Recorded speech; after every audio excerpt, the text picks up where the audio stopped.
Dear friends, welcome to दादी माँ की बगिया। फ्रेंड्स, आपका स्वागत है मेरी बगिया में।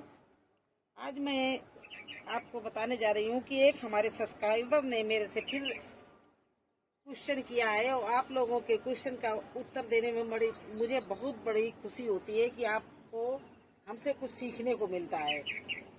तो उन्होंने कहा है कि मेरा जो तोरई का पेड़ है उसके पत्ते पीले पड़ रहे हैं और इतना पानी देने के बावजूद भी उसमें बड़ा भी हो गया है। जब बड़ा हो गया है तो उसमें फूल भी आने लगे, लेकिन फूल और फल दोनों चीजें पीली हो जाती हैं और झड़ जाती हैं, काली हो जाती हैं और झड़ जाती हैं। तो मैम, मुझे क्या करना चाहिए आप बताएं। उसी प्लांट में कुछ हो सकता है या नया प्लांट लगाऊं, नया सीड फिर से लगा दूं? तो उनके इस क्वेश्चन का हम पूरा विस्तार से उत्तर दूंगी।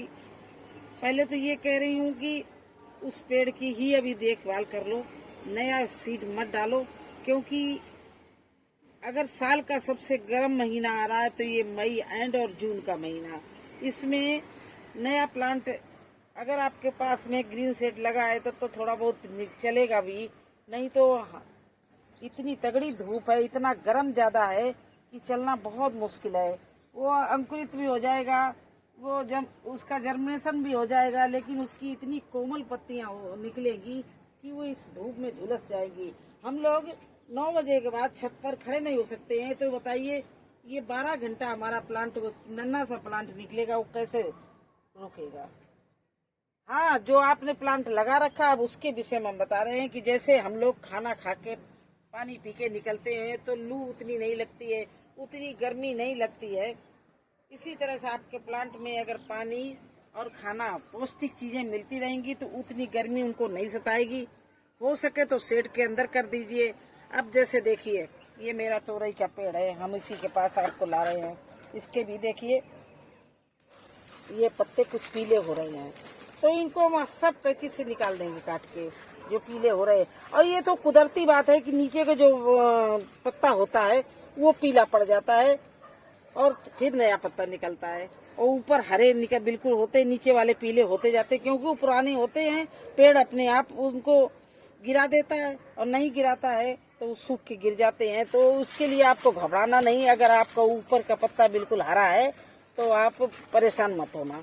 और देखिए, अब इधर आ जाइए, इसी पेड़ का देखिए, ये धूप में जा रहा था, बाहर की तरफ मैंने पड़ाया था, लेकिन जब मैंने देखा इतना धूप है तो ये ऊपर हमारी ग्रीन शेड लगी, हम इसकी डाल को उठा लाए और इसमें देखिए और एक चीज डाल दी। तो देखिए इसमें तोरई है, तोरई आपको चारों तरफ नजर आएगी। ये देखिए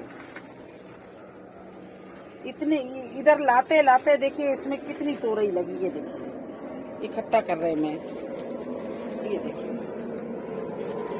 और ये देखिए अभी लगना शुरू हुई है। ये नहीं कि इसकी बड़ी बड़ी हो गई है, हालांकि उधर पहले हमने उधर से हार्वेस्टिंग भी की थी। और दूसरी डाल इसकी,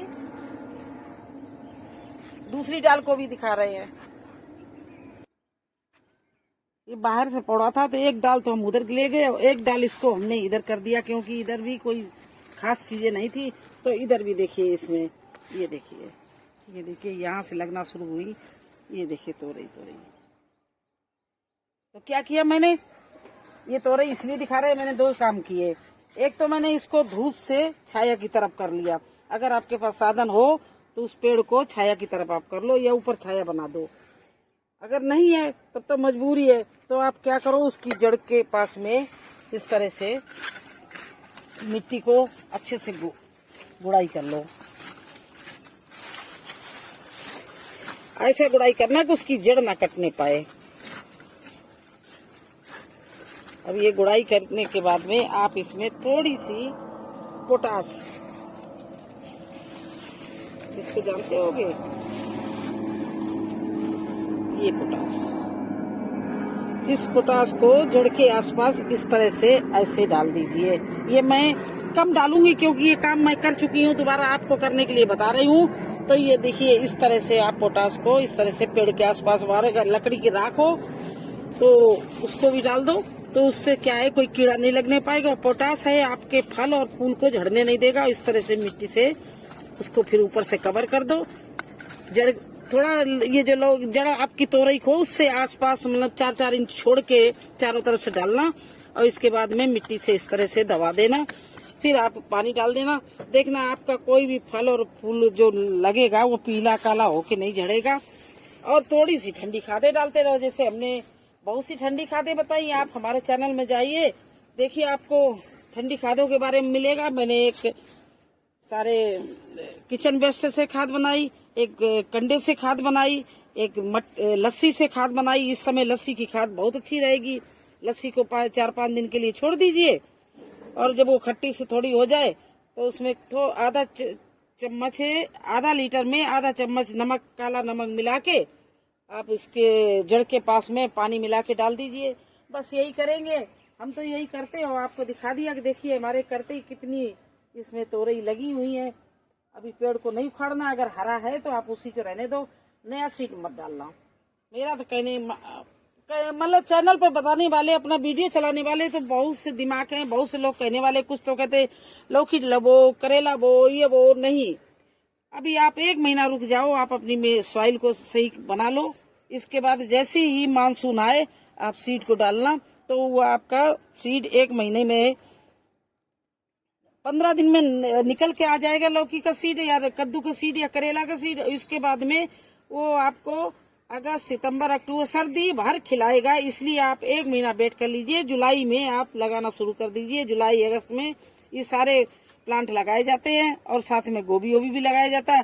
तो इनके सबके लिए आप अपनी रिच मिट्टी बना लीजिए, सुखा लीजिए, बोरियों में भर के छाया के स्थान पर रख दीजिए। क्यों उस समय आप चाहेंगे कि मैं मिट्टी सूखी मिल जाए तो आपको नहीं मिलेगी। तो मैं आपको आगे से आगे हर चीज को बताती जा रही हूँ कि आप इस समय मिट्टी को आपने रिचार्ज कर लीजिए। आपकी जो पुराने गमलों में मिट्टी है उसको धूप में डाल के उसको रिचार्ज कर लीजिए और पैक करके बोरियों में रख लीजिए। बस यही सब बताना था। तो शायद आपको आपके क्वेश्चन का उत्तर मिल गया होगा कि तोरई के प्लांट की केयर कैसे करें। एक तो आप ठंडी खाद डाल के करिए, दूसरे आप उसके ऊपर छाया कर सके तो ठीक है, तीसरे जो पीले पत्ते पड़ गए उनको कैंची से काट के निकाल दीजिए, और इसके बाद में गुड़ाई करके आसपास पोटास थोड़ा डाल दो, तो आपके फल और फूल नहीं झड़ेंगे।